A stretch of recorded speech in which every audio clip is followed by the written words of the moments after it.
조합제TV 시청자 여러분 안녕하십니까. 9월 21일 오후 5시 40분입니다. 외신들 특히 미국의 언론이 이번에 평양 회담을 보도하는 자세는 상당히 차분합니다. 판문점 회담이나 싱가포르 회담 때와는 전혀 다른 모습입니다. 그리고 공통된 견해는 이번에 문재인, 김정은 합의에서 새로운 것이 없다. 김정은이가 핵 포기를 위한 결단을 내렸다는 증거가 없다. 이렇게 보고 있습니다. 전문가들 의견은 만장일치입니다. 그 중에서는 특히 트럼프하고 친한 린지 그레엄 공화당 상원의원은 문재인 대통령에 대해서 노골적인 불만을 표시하기도 했습니다. 이런 식으로 회담을 한다든지 남북 관계를 진전시키는 것은 핵 포기 압박에 구멍을 내는 것이다. 이런 이야기고, 미국의 전문가들 사이에서는 문재인 정권에 대한 불신이 점점 커지고 있습니다. 그러나 트럼프는 환영 일색이고 폼페오도 추가 회담을 비엔나에서 하자 이렇게 제안을 했습니다. 그러면서 2021년 트럼프 대통령 임기 안에 핵을 폐기하자라고 또 이야기를 했는데, 트럼프는 김정은과 한 번 더 만나고 싶다. 역시 김정은에 대한 호의를 표시를 했습니다. 지금 메시지가 각각 나옵니다. 트럼프는 김정은에게 호의를 표시하고 그 밑에 있는 마티스 국방장관, 폼페오 국무장관, 그리고 볼튼 안보부 장관, 헤일리 유엔 대사, 이런 분들은 계속 북한에 대해서 강경한 발언과 강경한 또 정책을 계속 강화해 가고 있습니다. 대북 제재를 더 강화해 가고 있는데 일치된, 그러니까 이게 미국 정부로부터 나오는 소리가 두 가지예요. 트럼프는 말하자면 부드러운 얼굴을 하고 그 밑에 관리들은 험악한 얼굴로 지금 김정은을 대하는데, 김정은은 지금 어떤 전략을 펴고 있느냐 하면은 트럼프에 집중한 심리전을 펴고 있습니다. 트럼프를 속이면 된다. 트럼프를 한국을 통해서, 문재인 정권을 통해서 트럼프로 하여금 싱가포르 회담이라는 미끼를 물도록 했다. 이제 함정에 빠뜨렸다. 함정에 빠졌다. 트럼프는 함정에 빠졌다. 이런 것을 전제로 하고, 그 대신 과거처럼 도발적인 행동은 지금 상당히 자제하려고 합니다. 몇 번 해봤더니 역작용이 나요. 폼페오에 대해서 좀 막가는 표현을 하니까 트럼프 대통령이 폼페오의 방북을 중단시켜 버렸습니다. 그러니까 앞으로 김정은이가 로우키로 갈 겁니다. 부드럽게 나오면서 대화 국면을 계속 이어가겠다는 것이 김정은의 목표죠. 대화 국면을 이어가면은 우선 북한의 핵 능력을 계속 증강시킬 수가 있습니다. 그래서 2020년쯤 가면은 핵폭탄을 한 100개 정도 가진, 어떻게 보면 영국 정도의 핵 강국이 될 수가 있습니다. 시간을 보는 거죠. 특히 아직 완성하지 않는 것 같은 ICBM의 기술을 또 더욱더 발전시킬 수가 있습니다. 실험실에서. 그 기간 중에 대북 제재를 무너뜨릴 수 있거나 큰 구멍을 낼 수 있다고 생각하겠죠. 이미 중국의 대북 제재는 약화되었습니다. 러시아도 마찬가지고. 한국은 기회를 보고 있죠. 어떤 경우에 무슨 명분으로 북한에 포주기를 할 것이냐. 또 이 기간 중에 남북 간에 평화쇼를 해가지고 이미 이번에 군사 합의서를 통해서 한국으로부터 엄청난 양보를 받아냈습니다. 한국의 재래식 군사력을 약화시키는데, NLL을 허무는데 굉장한 진전을 보였습니다. 당장 비핵화 약속은 안 하더라도 비핵화 협상은 진행되도록 만드는 게 김정은의 그리고 문재인 정권의 공통된 목표인데 그 노력의 초점은 트럼프 개인에 집중되어 있습니다. 트럼프만 잡으면 된다. 트럼프만 낚시밥을 물도록 하면은 미국은 대통령 중심되니까 볼튼, 폼페오, 마티스가 아무리 만류해도 안 된다.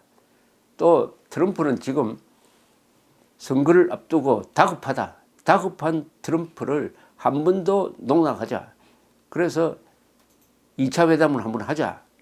이렇게 나오는데 지금 트럼프까지도 2차 회담을 할 만한 제안을 김정은이가 과연 했느냐. 3일 전에 편지를 썼다는데 받았다는데 거기에 대해서는 회의적인 시각이 많습니다. 2차 회담을 하려면은 최소한 북한의 핵시설 그리고 미사일 등등 시설에 대한 신고를 해야 되는데 신고하겠다는 말도 하지 않고 신고도 하지 않았는데 두 번째 만나서 무슨 약속을 받아낼 수 있느냐. 그 약속이 또 지켜지겠느냐 하는 데 대해서는 회의적입니다. 트럼프도 이 부분에 대해서 고민이 있을 것입니다. 1차 약속이 전혀 지키지 않고 오히려 1차 회담이 시간이 갈수록 트럼프에게는 별로 유리한 게 아니다. 오히려 손해본 거 아니냐. 한 번 더 만나서 그야말로 북한의 완전한 비핵화에 대한 획기적인 진전이 없으면은 그때는 역풍을 맞을 것이다. 이게 오히려 선거에 불리하게 작용할 것이다. 이렇게 지금 아마 계산을 복잡하게 지금 하고 있을 것 같은데 그러나 트럼프는 지금 인기를 올릴 방법은 일단 세계적 화제를 만드는 겁니다. 정치인은 좋든 나쁘든 언론의 초점이 되면은 그게 득이 됩니다. 잊혀지는 것이 가장 치욕적인 것이죠. 트럼프는 하루도 언론의 집중적 조명이 없으면은 살맛이 안 나는 사람이니까 트럼프, 문재인, 김정은 회담을 한번 해가지고 한반도의 평화를 논의한다. 그 그림이 근사하게 될 것이다. 이런 아마 망상을 지금 버리지 않고 있는 것으로 보입니다. 그러나 과거와는 다르다. 언론과 공화당까지도 냉담하다. 고민이 없을 수가 없습니다. 김정은과 문재인 대통령이 트럼프 하나만 돌려놓으면은 다른 건 다 따라온다라는 이 전략도 위험이 있어요. 어떤 위험이 있느냐. 트럼프가 어느 순간 유턴을 할 때 두 사람이 어떤 처지에 빠지느냐는 거죠. 유턴. 트럼프는 유턴할 수 있는 사람입니다. 금방 바꿀 수 있는 사람이에요. 트럼프가 유턴할 때 감당할 수 있느냐. 트럼프가 그러면 유턴한다면 언제 유턴하느냐. 11월 선거 전까지 트럼프는 절대로 내가 대북 정책에서 실패했다. 김정은에게 속았다는 이야기는 하지 못하고 할 수도 없습니다. 그것은 나를 찍지 말자는 이야기가 되니까. 유턴한다면 11월 이후가 되겠죠. 11월 이후에 전혀 진전이 없다. 이럴 경우에는 2020년까지 아직도 집권 기간이 한 2년 남아 있으니까 확 돌아버리는 강경책으로 돌아버릴 가능성도 없지 않아 있는 것입니다. 트럼프의 인격에 달려있다. 이렇게 보이고 있습니다.